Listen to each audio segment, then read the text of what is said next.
Yo vengo de una tradición a la que se le llama la Advaita. Es un tanto desconocida. Es una tradición que tiene a bien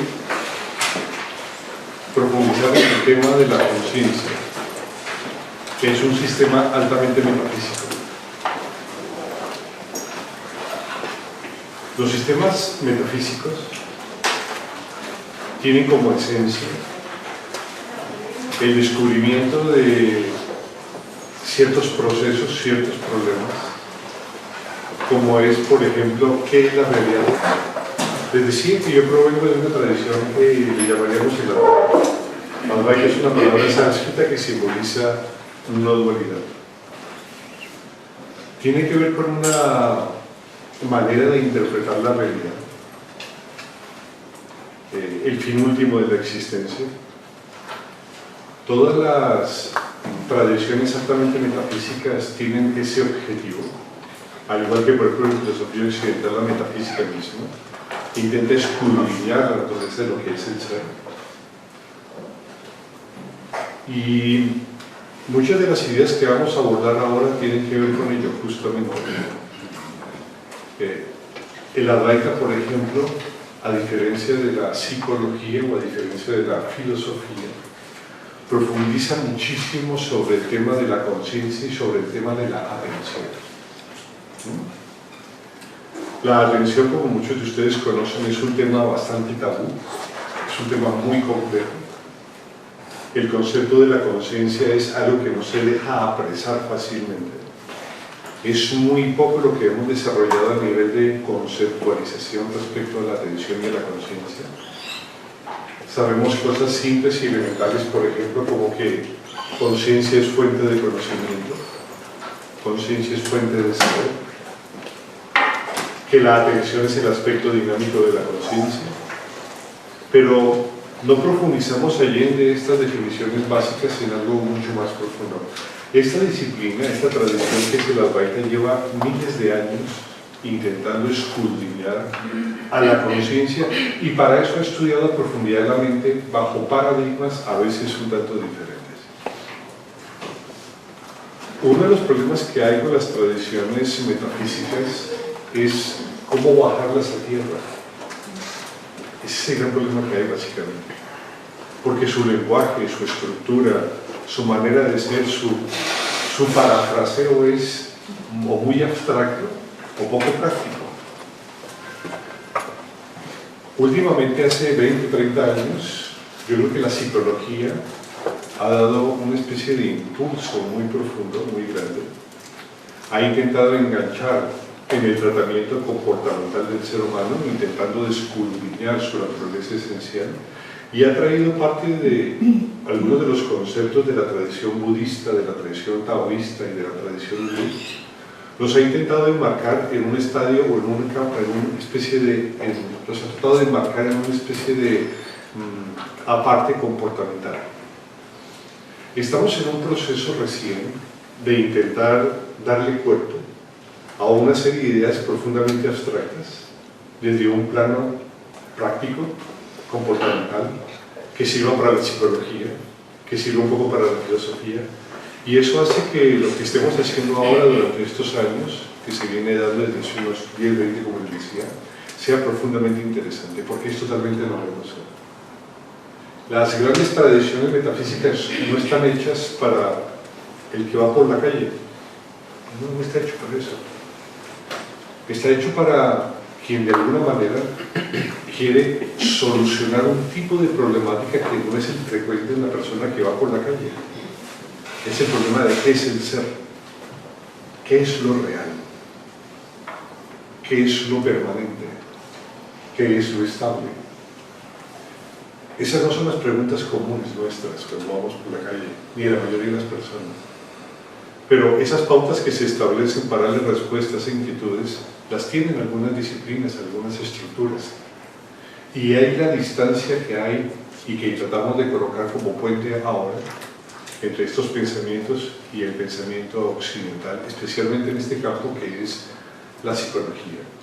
El campo más cercano que ha creado más puentes entre los procesos metafísicos orientales y los apartes o los modelos de comportamiento occidental es la psicología.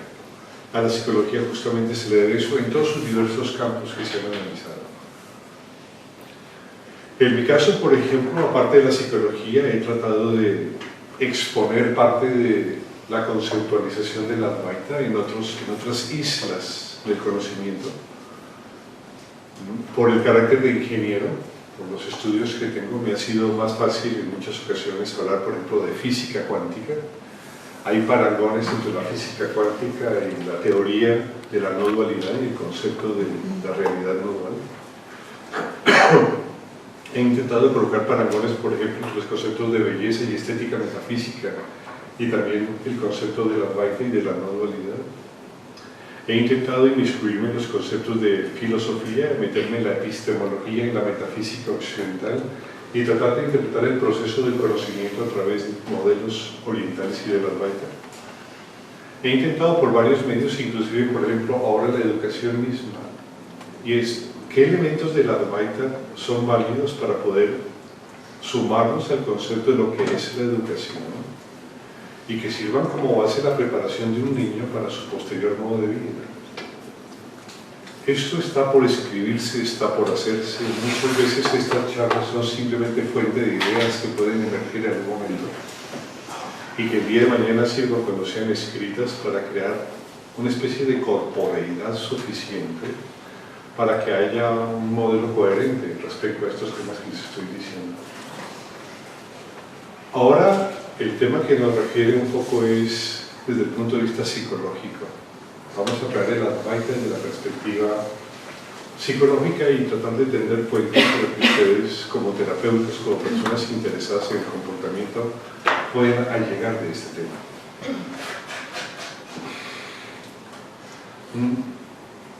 Para la Advaita, digámoslo así, hay procesos que podríamos llamar, entre comillas, integradores y procesos que podríamos llamar desintegradores. Básicamente hay cosas así. Les voy a explicar.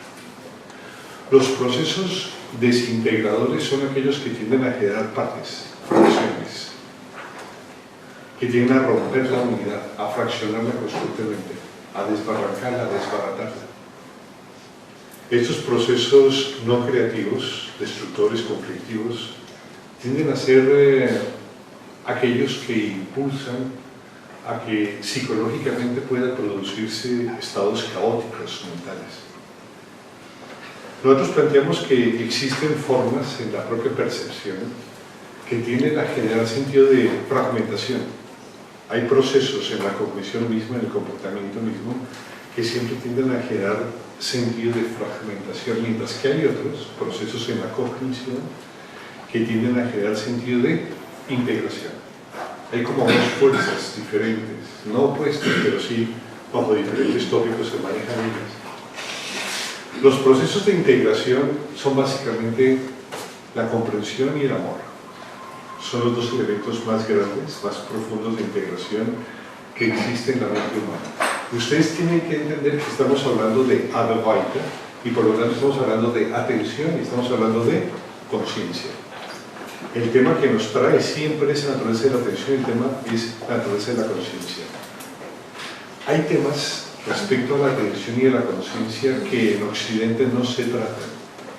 Hay afirmaciones y axiomas que tenemos en esta tradición que son francamente sorprendentes, que no hacen parte del vestir cotidiano de las afirmaciones que suelen hacerse en las terapias y que intentaremos poco a poco analizar en la medida que hagamos la charla. Pero digámoslo así, desde el punto de vista de la cognición, desde el punto de vista del proceso del saber, hay una tendencia a la integración que produce el amor, que produce el saber. Dense cuenta que todos buscamos, inclusive involuntariamente, intuitivamente o inconscientemente, el amor o el saber. Tenemos dos opciones: o amar e integrarnos a través del amor a algo diferente a nosotros, o tenemos la oportunidad de conocer e integrar en nosotros algo que no es nuestro, pero en nosotros, que es el saber. De este tema hablaremos en la charla de la tarde. un ambiente propicio para justamente esta circunstancia. En el caso de hoy, y a esta hora, hablaremos de los procesos desintegrativos, aquello que tiende a generar fracción, aquello que tiende a generar cambio, aquello que vemos presencia movimiento con base en ese cambio que se está generando.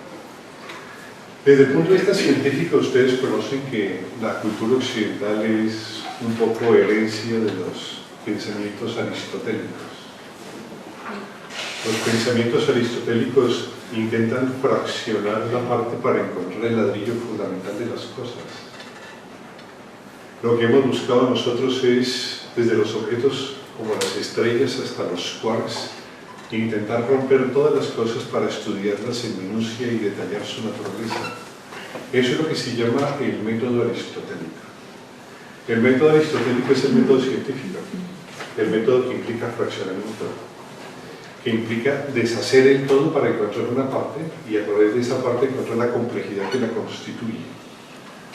El método platónico en la ciencia occidental, puesto que nosotros somos herencia griega, el método científico se basa en Aristóteles, pero existe otro método que es el método platónico, que es ir de lo particular a lo general, es decir, encontrar ideas envolventes, ideas generales que sean la base del porqué de las cosas, en vez de encontrar cosas pequeñas que sean la base de todas las restantes. Son dos modalidades, dos formas de ver el mundo. Nuestra cognición tiene algo parecido a esto, a estos dos impulsos, al impulso platónico y al impulso aristotélico. La mente tiene la capacidad de poder fraccionar todo a partes, como hacen, por ejemplo, los ciclotrones en los grandes aceleradores de partículas. Rompemos y rompemos y rompemos y rompemos. Y queremos encontrar el ladrillo fundamental. Creemos que el ladrillo fundamental son los quarks. Tenemos ahora 6 quarks y 6 antiquarks. Para interpretar ese conjunto de ideas, se ha creado, por ejemplo, la cronodinámica cuántica. ¿Sí? Se han estipulado una serie de eventos que tienen como fin darle corporeidad a esas ideas primarias y básicas. Entonces, las fuerzas y la materia, las 4 fuerzas fundamentales y la materia, están hechas de quarks, según el tópico y las leyes de la cronodinámica cuántica. En la psicología vamos de manera diferente. Ustedes intentan que sus pacientes integren a través de la comprensión sus propios procesos. Ayer escuchamos a Manzanares y decía lo que es interesante.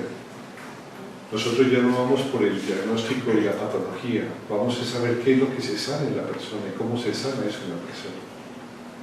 Estamos buscando ideas genéricas, estamos involucrando términos como la atención, términos como la meditación, términos como el trabajo interior, términos como el mindfulness, que intentan agrupar un comportamiento y darle solución genérica a lo que es el ser humano.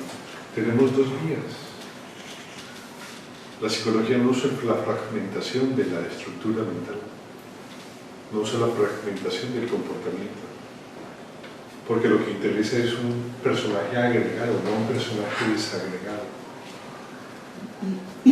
Y hay entonces que, de alguna manera, nuestra mente, nuestro propio proceso cognitivo, nuestro propio desarrollo intelectivo, lleva fácilmente a crear o a mostrar mundos o a desarrollar circunstancias donde podemos desvanecer las cosas y agruparlas una u otra.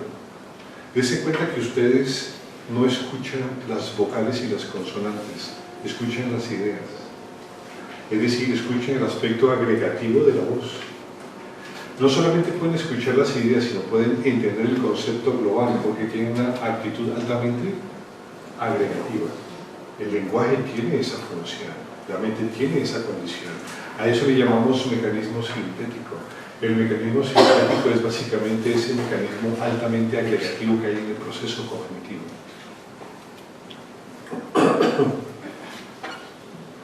Nosotros estamos desarrollando, a través de nuestro mecanismo evolutivo, un proceso agregativo lo suficientemente estable.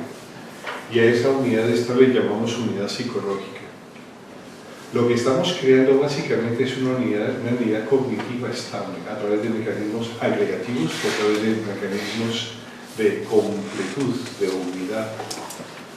Hemos pasado del conjunto de manada a través de la evolución al concepto de familia, que es una unidad agregativa. Hemos pasado del conjunto de género, unidad agregativa, y hemos pasado del conjunto que le llamamos persona, individuo, comunidad, agregativa. Desde el punto de vista comportamental, el ser humano en este momento está tratando de lograr una identidad personal, un agregado individual, una totalidad que se llama individualidad, que es la suma de su historia, es la suma de sus tendencias, es la suma de sus gustos, es la suma de sus miedos, es la suma de todo lo que considera propio y personal. Nosotros estamos tratando de crear una unidad agregativa, un todo conceptual llamado individuo. Esa es nuestra tarea. La tarea de toda persona medianamente santo no sana. La tarea de toda persona medianamente sana es crear una unidad agregativa. Le llamamos individuo. Ese individuo que tiene que tener básicamente una capacidad de decisión tal que se le llame madurez. Es decir, la capacidad de poder tomar decisiones en el entorno, poder mantenerse como unidad agregativa y respetar otras unidades agregativas como la familia, como el país, como el género, como los gustos y así sucesivamente. La meditación empieza más o menos de un personaje dispuesto en esta forma. Cuando una persona tiene una estructura altamente disgregativa, es muy complejo que aborde la meditación.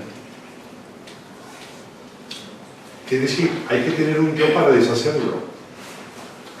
No se puede deshacer algo que no existe. ¿En qué camino nos dirigimos para poder controlar y para poder manejar algo que no se ha conformado todavía?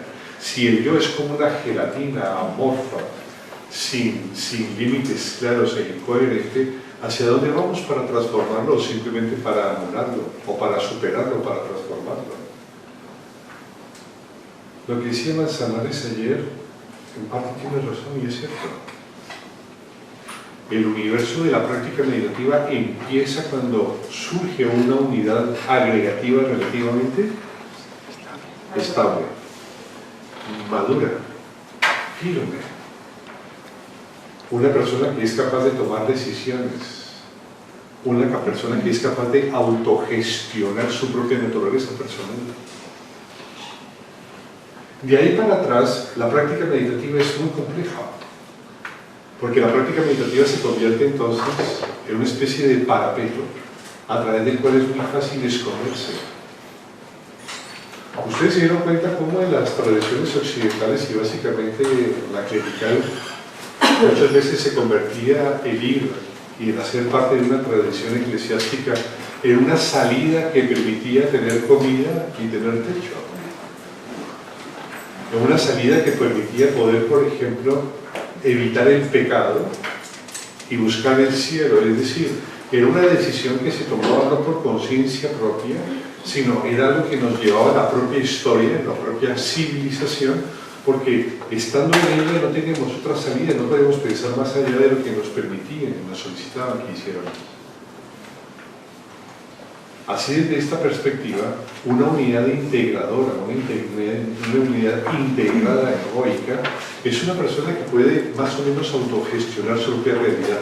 Básicamente sabe sus límites, sabe hasta dónde va, sabe de qué es capaz, sabe qué puede hacer y qué no puede hacer, sabe hasta dónde pueden llegar sus certezas y hasta dónde pueden llegar sus debilidades.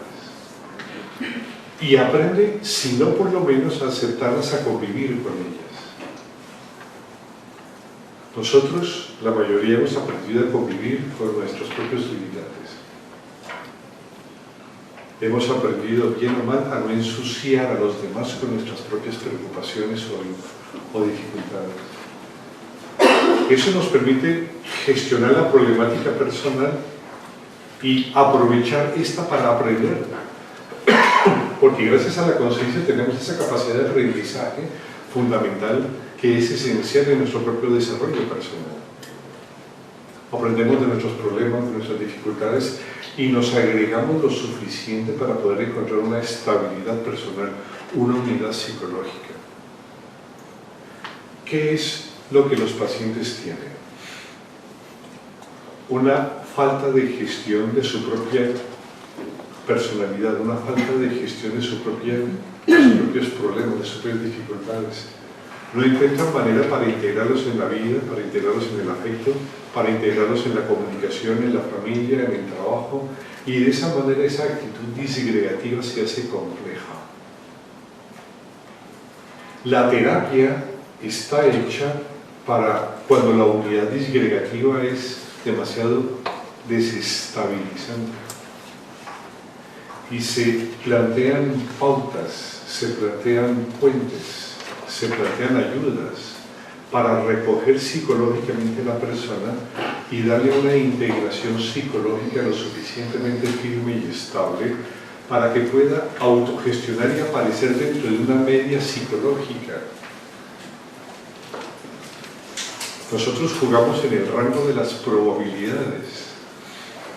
Aceptamos a una persona con ciertas condiciones y características caóticas en su mente porque hacen parte del juego probabilístico que aparece dentro de la campana de Gauss, dentro de ese 33%, ¿sí?, que nos permite situarnos en uno u otro aspecto de la vida.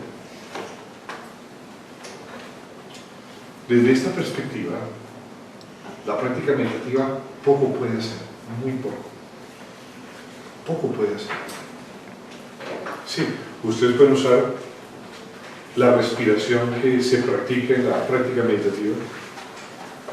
Pueden intentar mostrarles el silencio que se forja en la práctica interior, la atención que es necesario disponer con detalle a las cosas, pero la persona no puede hacer uso claramente de esas variables porque francamente no tiene herramientas para poderlas gestionar. En la tradición Advaita, la persona que está lista para la práctica meditativa tiene que tener una cualidad especial. Una, básicamente la primera de todas. Le llamamos Viveka. Viveka en sánscrito traduce algo así como Nitya, Anitya, Vastu, Vivekaha. En buen romance sería algo así como discriminar claramente en las cosas que conocemos. Por ejemplo, si ustedes están sentados en el trono, en el baño, ¿saben a qué van? ¿Vale? ¿Saben a qué van? Con certeza. La mayoría, por lo menos. Pero si ustedes van de aquí al mediodía a sus casas, saben a dónde van, pero en el camino se les olvida, porque están pensando en muchísimas cosas más aparte del sitio donde tienen que ir finalmente. Ustedes están sentados aquí y en teoría saben a qué vinieron, a escucharme. La pregunta es, ¿han estado escuchándome todo el tiempo? Estos 25 minutos que llevamos, ¿han podido escucharme todo el tiempo, cada instante y cada segundo? La respuesta es no. No, y no me digan que sí porque sí. Ahora, que si me han estado mirando casi todo el tiempo y no se han dormido, seguro que sí. Pero que si han atendido todo el tiempo, seguro que no. La pregunta es, ¿dónde han estado? ¿Han estado en cosas importantes y en lugares importantes mientras les he hablado? ¿O han aparecido chorradas, tonterías, bobadas, cosas simplongas? De pronto aparece la uña. Tampoco me llega la punta. Se da cuenta que está la uña larga, se pone, está para cortarla. Y luego dice, sí, la semana pasada la corté, mira, y mientras tanto yo sigo hablando. Mientras ustedes están pensando en esas cosas importantes, yo sigo hablando. Y pasan de la uña cuando eran pequeños y en vez de cortarla con cortadones, la cortaban con los dientes. Y dicen aquellas épocas. Hay una cura para ese tipo de situaciones, que es colocar ají. A mí me colocaron ají en las uñas, ¿has visto? Y como es un mecanismo automático, sin saber cómo hacer así, y el ají empezaba a rondar por la boca y acababa pues rechazando, ¿no? Y yo sigo hablando mientras piensan en su inglés. Y de pronto se dan cuenta que están viendo las manos de una persona que es modelo de una revista que les impactó porque sus manos eran muy bonitas y sus uñas muy bien cuidadas. Y yo sigo hablando. Pero ustedes siguen sin escucharme.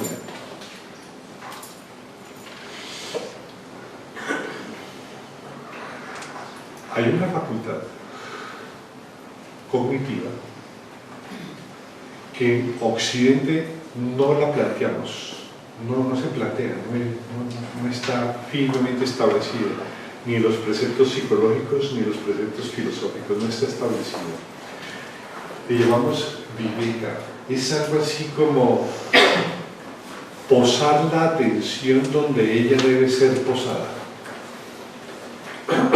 Básicamente es esto: posar la atención donde ella tiene que ser posada. Conocer lo que merece ser conocido y no atender lo que no merece ser conocido.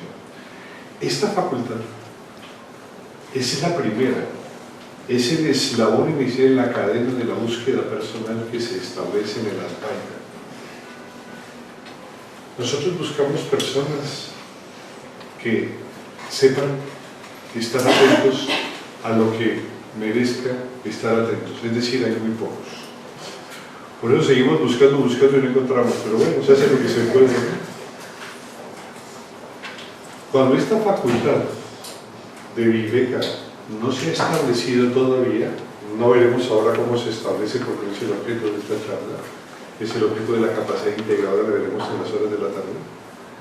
Cuando esta capacidad de discernimiento no se ha establecido, cuesta mucho trabajo introducir las teorías metafísicas de la meditación en el entorno del sujeto y del individuo, que lo que llevan es no a su desaparición o su momentánea desvanecimiento. Es difícil, cuando una persona no tiene esta facultad y la ha desarrollado, ir más lejos en el proceso de la búsqueda personal, en el proceso del desarrollo interior, porque tenemos que ir ahora en pos del sentido de sujeto y de la unidad que se ha abonado y que se ha construido. Tenemos que empezar a manipular esa entidad y hacer de ella una especie de plasma, una especie de situación disociativa a través del mecanismo que llamamos nosotros la no dualidad. Pero como no se tiene este proceso todavía, entonces el mecanismo se hace altamente desintegrativo, es decir, la mente está en constante agitación, la mente está en constante movimiento. A la representación caótica de una mente no integrada, nosotros le llamamos fantasía.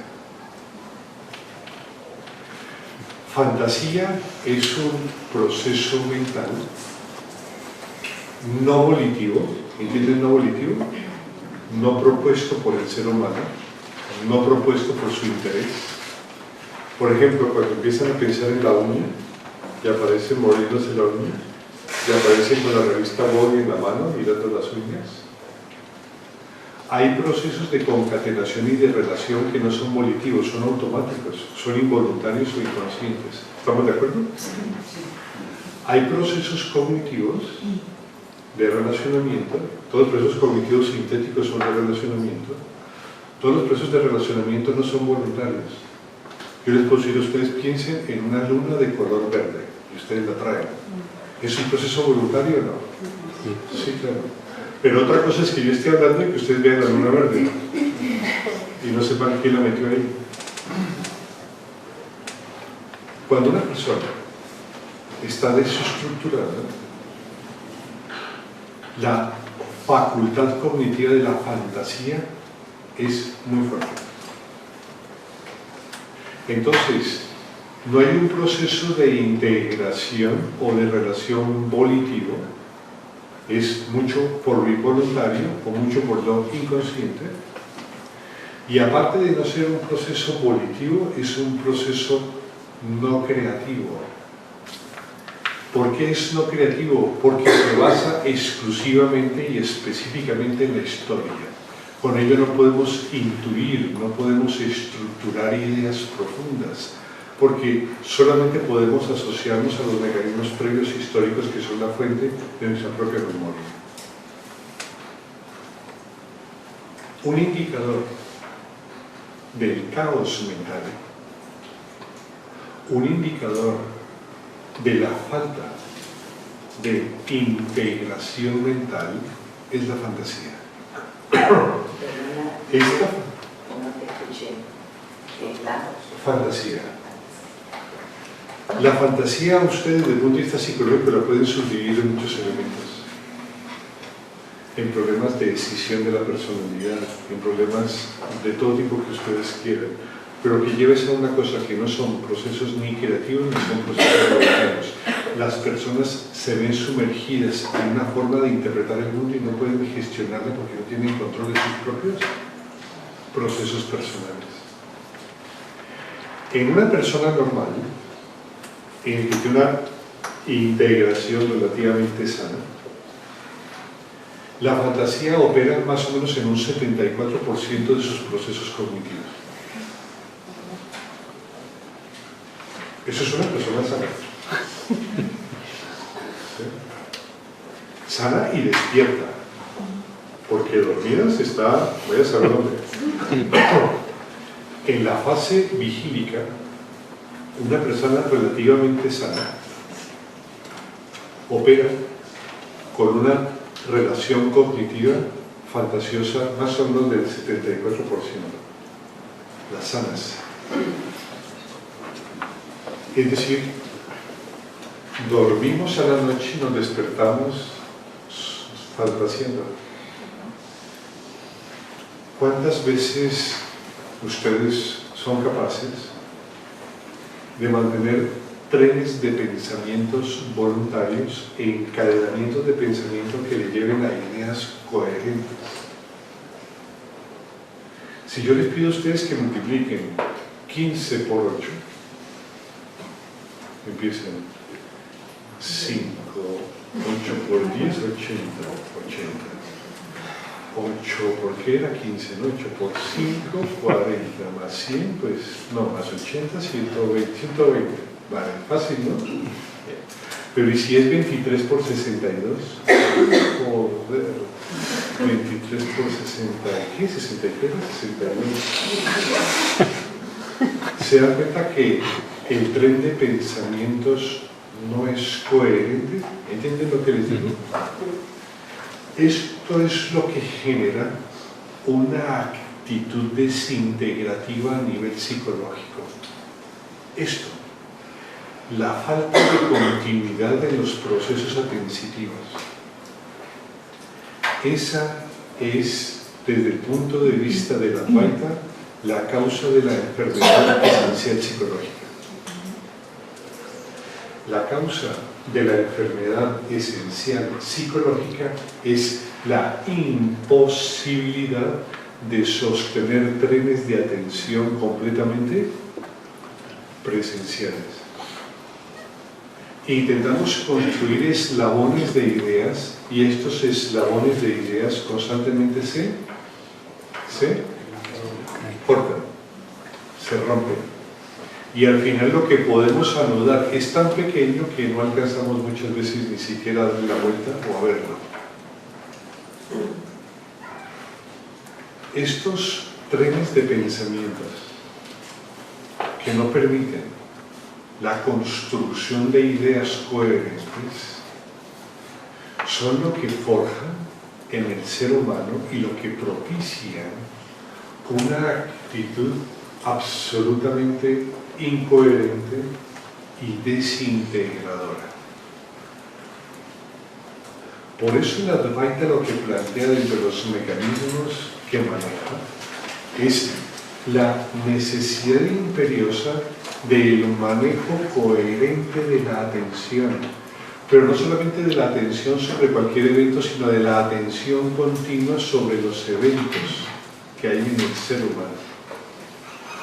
Cuando la atención es continua en el ser humano, la comprensión pasa de ser un proceso que termina en el mecanismo sintético para empezar los terrenos de lo intuitivo y para lanzarse a los terrenos de la integración no dual.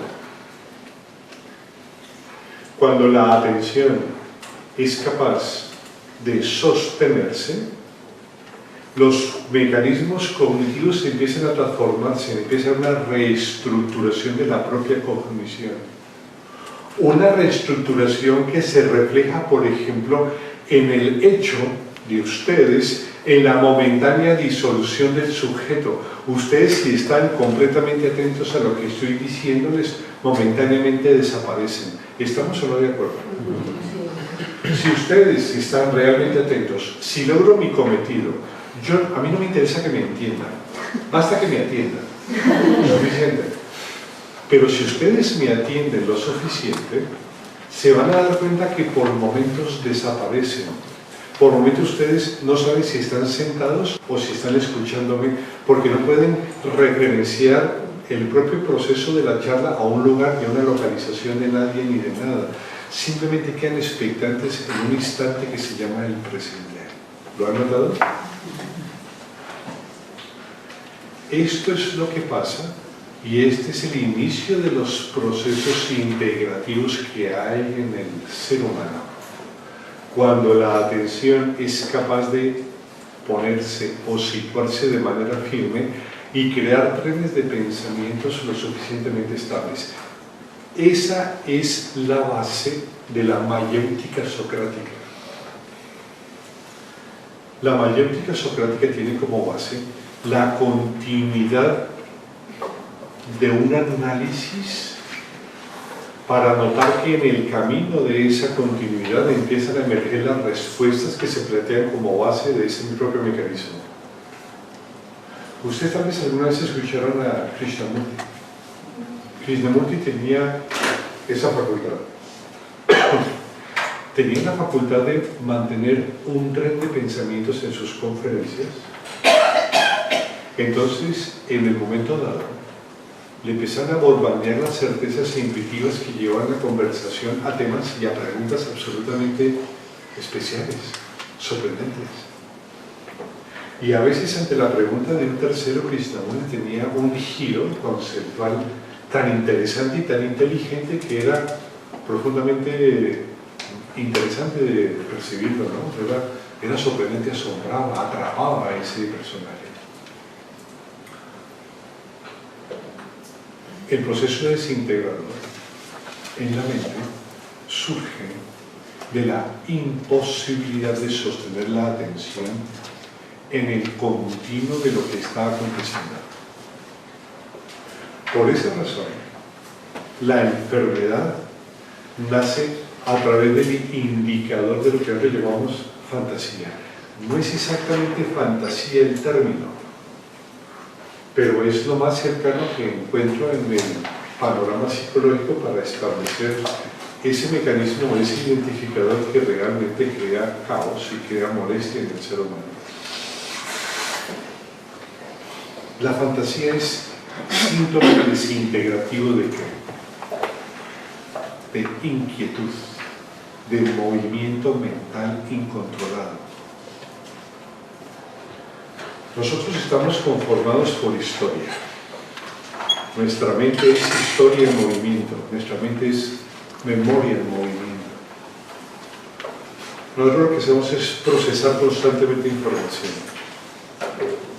Tenemos una plataforma que determina el orden de esa información. Nuestra mente faculta a la posibilidad de poder manejar la información que hay en la memoria. Somos entes esencialmente memorísticos. Nuestra identidad se da en función de la memoria. Como lo decía el señor que hizo la presentación con el DNI, nos hemos creído que somos el conjunto de historia que, independientemente de nuestras propias necesidades o de su propio interés, se ha generado. Nos dieron nombre, nos dieron género y todo sin culpa nuestra. Somos, digamos, la experiencia final de un conjunto de historia muy alta. Cuando la mente navega por la historia y las olas que se producen son tormentosas, entonces a eso le llamamos fantasía o también le llamamos inquietud. Básicamente la forma más clara, más coherente, la forma más frecuente como se traduce ese término es duda. Duda. La duda psicológica y la duda cognitiva. Eso es lo que aparece en el ser humano. No es la duda metódica que lleva a un fin de descubrimiento, sino a un estar pensando, a una dubitación, a un estado de molestia, a un estado de inquietud mental descontrolada, no causal, no ordenado y no único. Lo que produce enfermedad es la duda, pero no la duda metódica, porque en la duda metódica hay voluntad para encontrar una meta. Es algo así como la fantasía, como la inquietud, como el no saber qué hacer.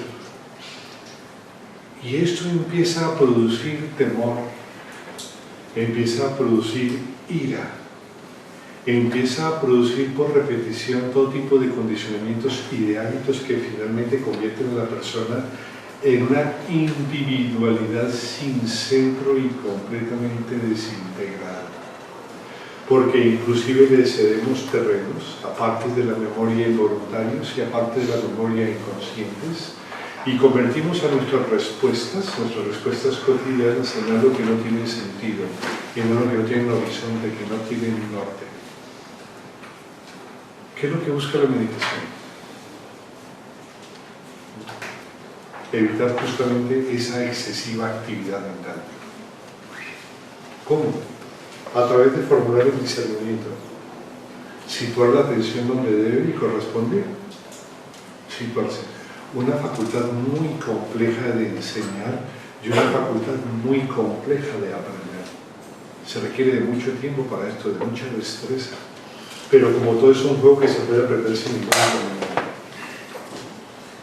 Pero la enfermedad psicológica desde la Advaita nace básicamente desde una perspectiva. Hay algo que resume el conjunto y la naturaleza de este proceso desintegrador. Este proceso desintegrador se resume básicamente bajo la apariencia de lo que llamamos el yo, la presencia del yo.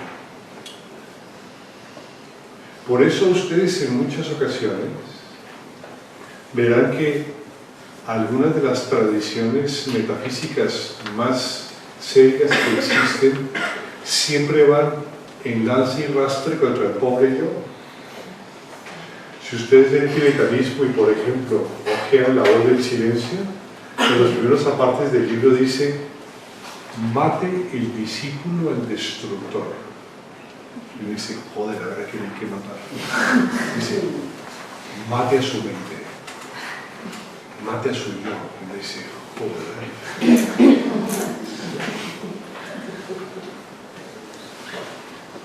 Ustedes ven, por ejemplo, el yoga.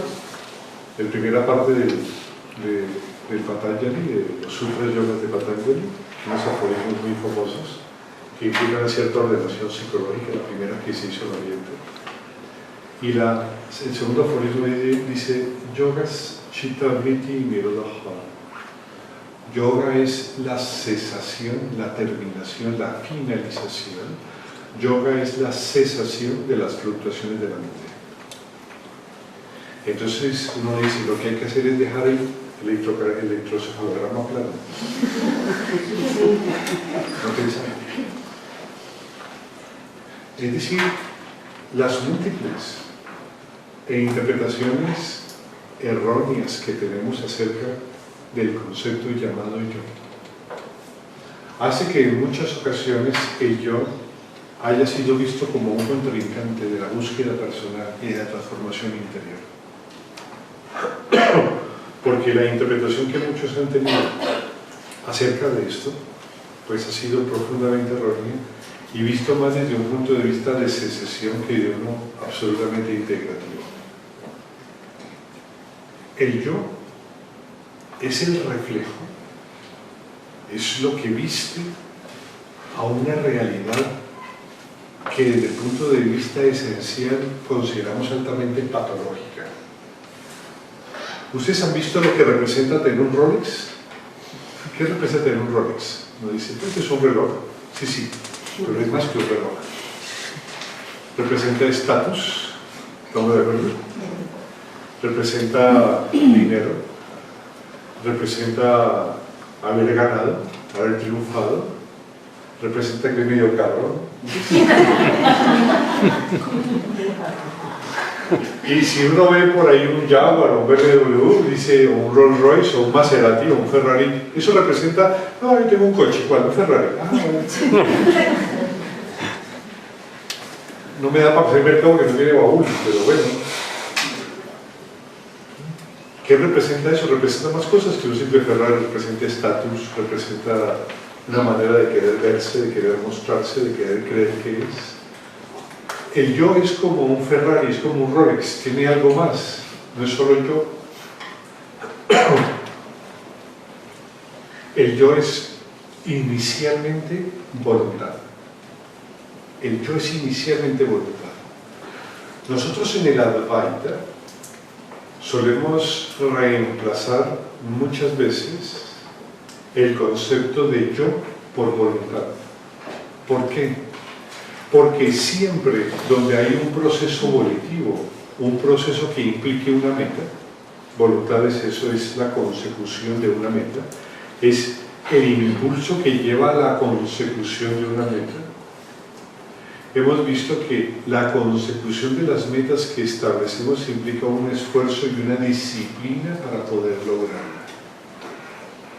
Así entonces en nuestra jerga reemplazamos en muchas ocasiones el concepto yo por el concepto voluntad, porque es mucho más fácil analizar el concepto voluntad que analizar el concepto yo, es mucho más fácil.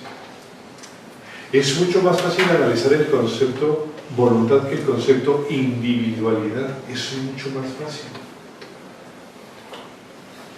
Uno de los elementos básicos sobre los cuales se establece la condición del yo es la voluntad.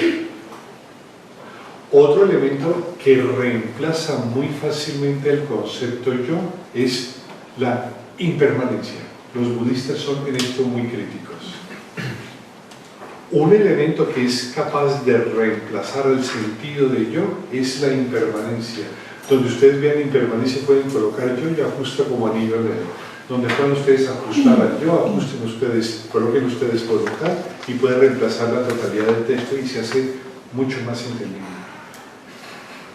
El budista lucha contra la impermanencia porque el yo es la fuente de la impermanencia. A través del sufrimiento que él es capaz de manejar, del sufrimiento que él es capaz de sostener. Nosotros planteamos que el yo se expresa a través de la voluntad, porque es el mecanismo del impulso a futuro lo que hace que empiece a aparecer esta unidad psicológica, se conforme, se estructure y se malinterprete en su querencia de meta final. Y hay entonces que la voluntad y la impermanencia son dos elementos fundamentales y son esencialmente la fuente de la patología psicológica.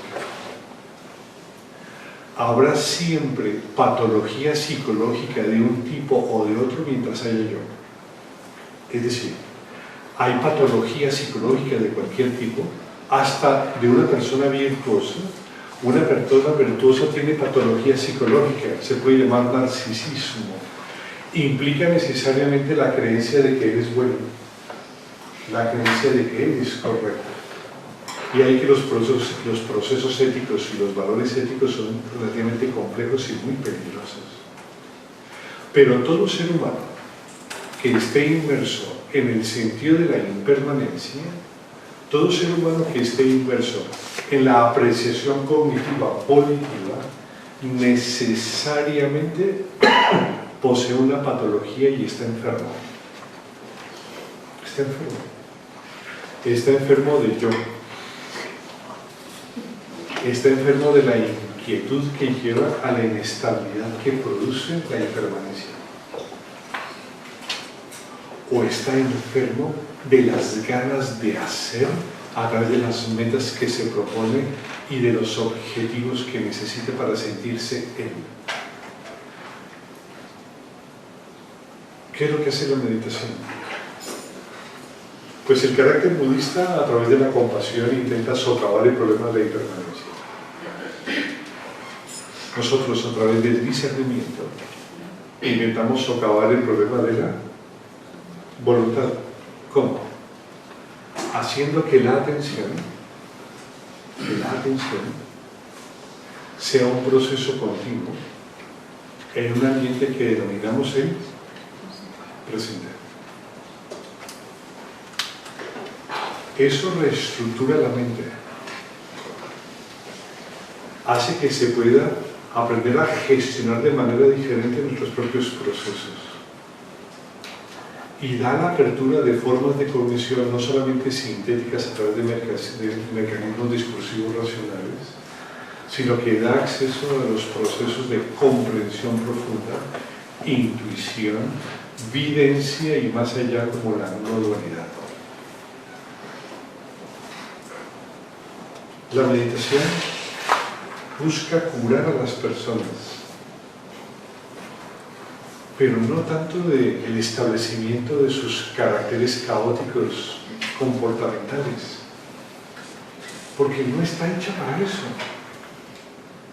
Sí, pueden poner a la persona que se siente y que respire, o pueden sentar a la persona para que observe sus pensamientos y logre darse cuenta que él es diferente de ellos. ¿Sí? Yo me acuerdo que hay jóvenes con los que he tenido la oportunidad de compartir ya muchos años y me dicen que después de 9 años o 10 se dieron cuenta que podían observar a la distancia sus propios pensamientos. Y yo digo, joder, 10 años para eso. 10 años para darse cuenta que pueden observar sus contenidos mentales y verlos a la distancia. Dice, joder, si estamos jodidos. Pero es la verdad, es lo que hay.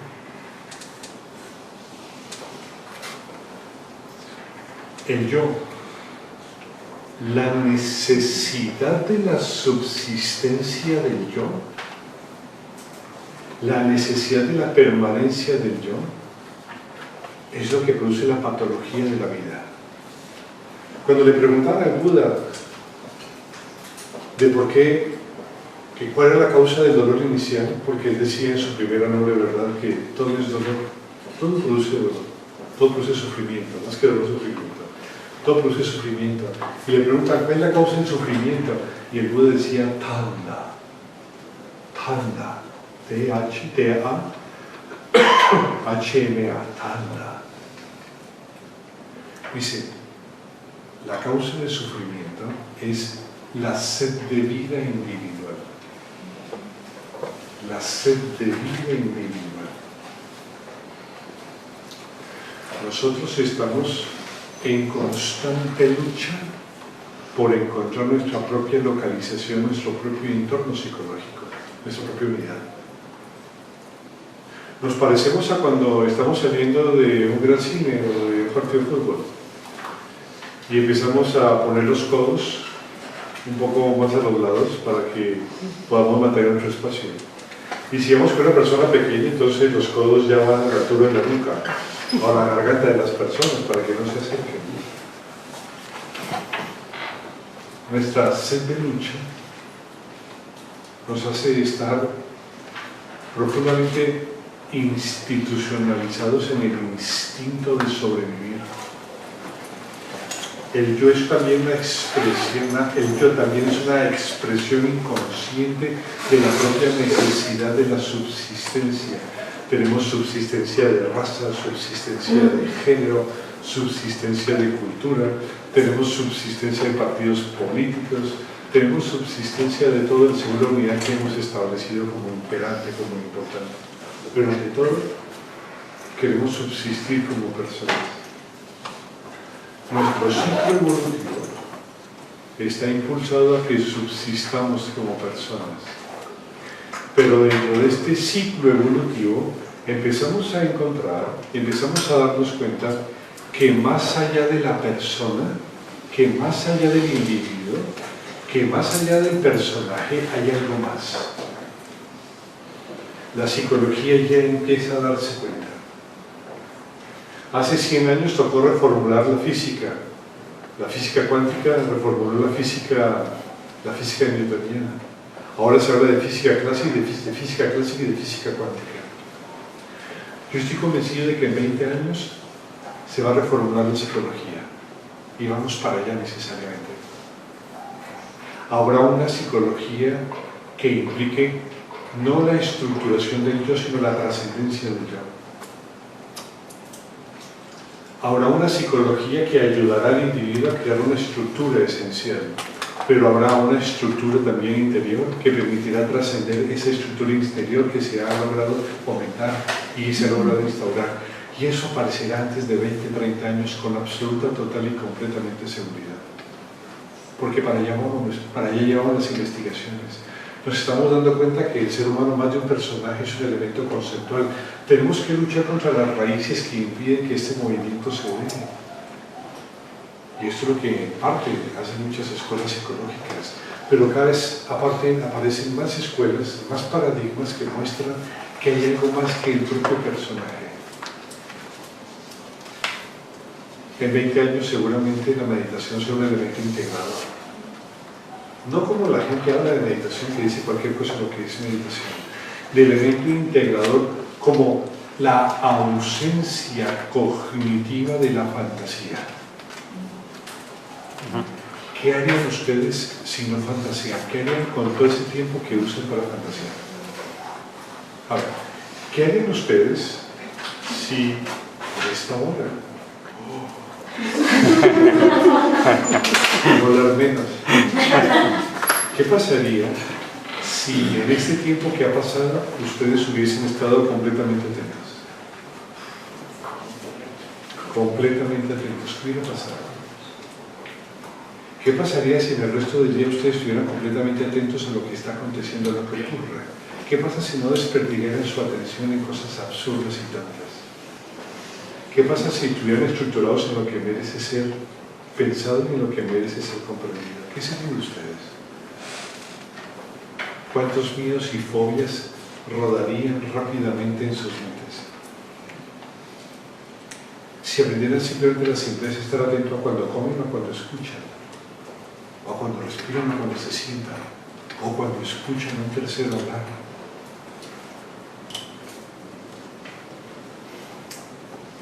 La atención como mecanismo terapéutico es profundamente interesante, porque parte de un sitio a donde la terapia no llega. La terapia intenta estructurar el yo. La meditación en cambio intenta ir más allá de él. Y habrán facetas de la meditación que sirvan en la terapia, seguramente que sí, como en el mindfulness, que a través de la práctica del budismo y de ciertos ejercicios, pues se llega a procesos interesantes donde hay un cierto manejo del estrés, o manejos de la tristeza, de la angustia, de la depresión. Eso es interesante, sí.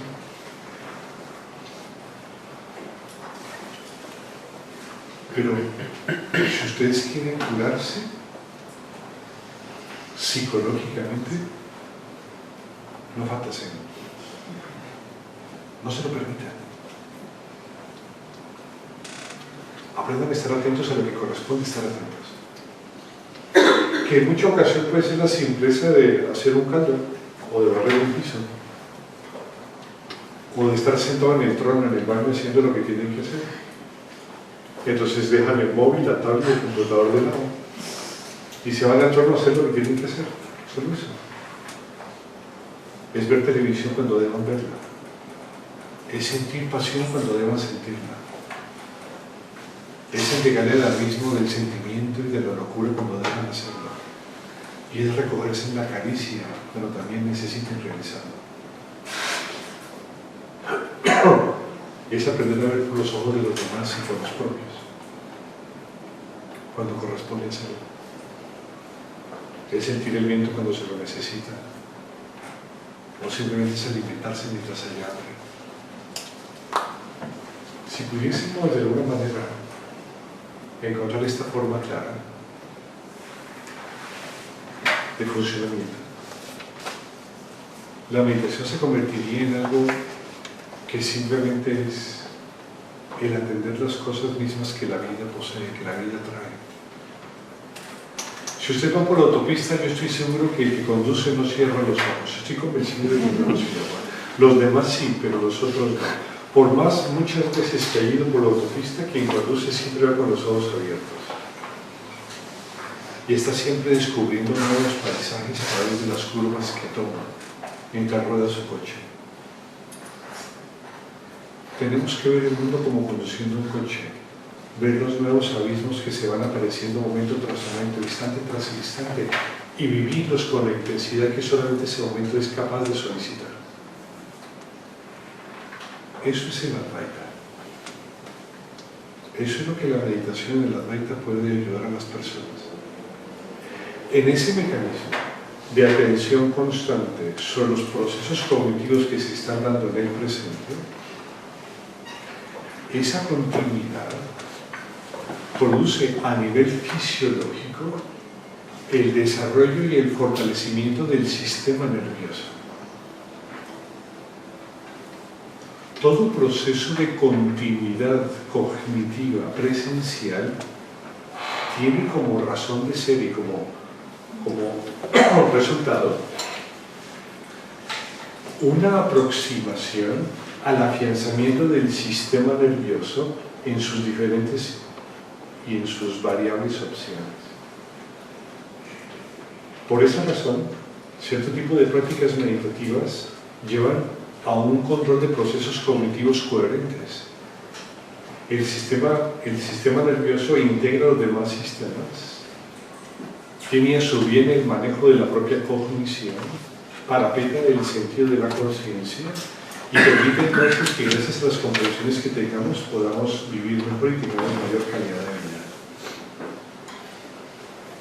Pero la enfermedad es el yo, no como elemento despreciable, no jóvenes, la enfermedad es que fantaseen todo el día, esa es la enfermedad. La enfermedad es que tengan miedo y no saben por qué, no sepan por qué. Eso es la enfermedad. La enfermedad es el conjunto de amigos que nunca se encuentran la razón de ser ni los medios para poder lograrlos. Eso es la enfermedad. Pero si no saben cómo llegar a ellos, entonces atiendan a lo que respiran, atiendan a lo que escuchan, atiendan a lo que ven. Recuerden correctamente lo que han recordado cuando se les solicita que lo hagan. Y de esa manera con seguridad se reconformará la mente de tal forma que el día de mañana no solamente habrá una integración individual, sino que también a su vez habrá un elemento más allá del propio sujeto. Ese es el fundamento esencial de toda tradición metafísica.